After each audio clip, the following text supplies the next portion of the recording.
วันนี้จะมาหาเครื่องบินลำใหญ่กันนะครับไม่ได้มาทำภารกิจนะครับเสียงรบกวนขออภัยด้วยนะครับ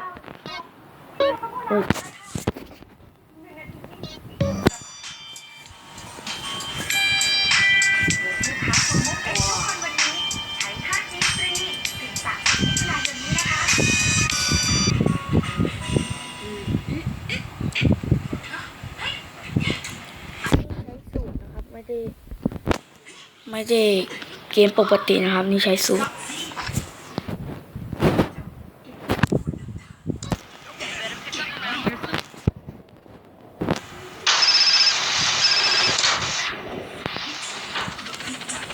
Low. Esta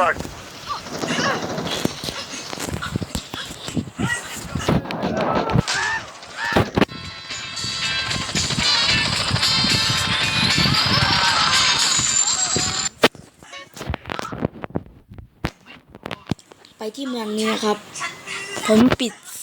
ผมใช้สูตรปิดดาวนะครับนี่แถวนี้นะครับนี่ตรงนี้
เข้ามาแล้วไปที่สนามบิน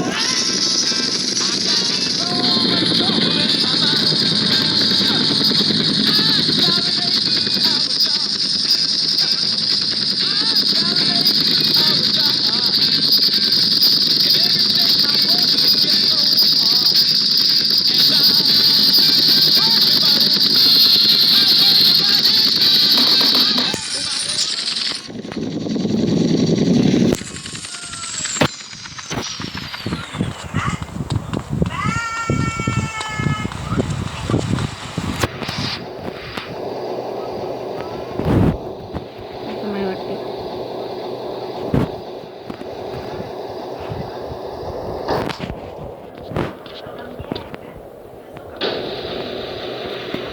รอ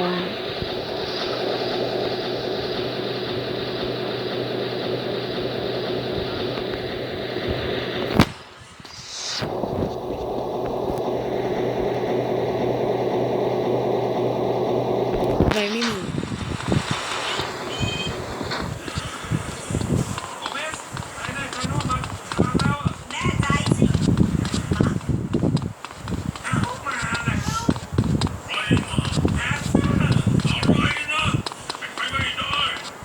ไปดูตู้อื่นนะครับ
บินอาจจะไม่มาทันทีนะครับ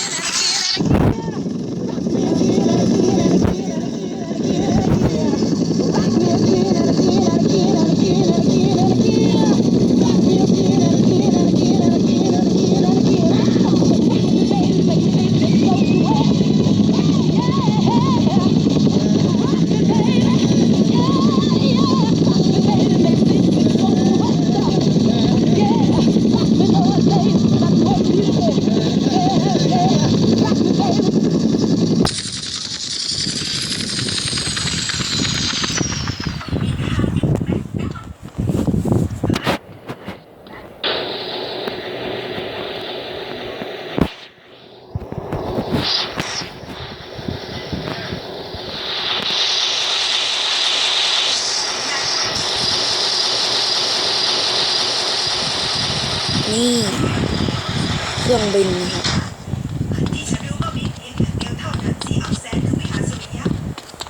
นี่เครื่องบินสามารถขึ้นได้นะมันไม่ล็อกครับน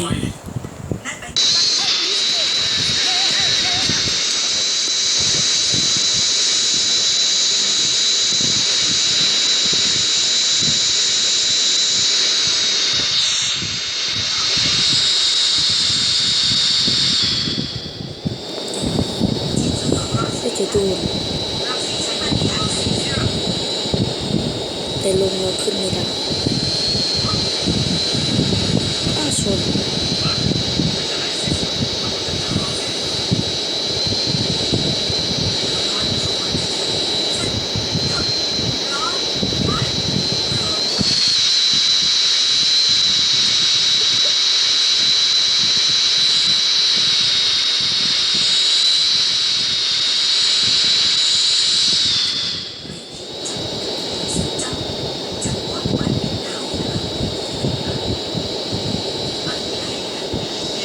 ขับได้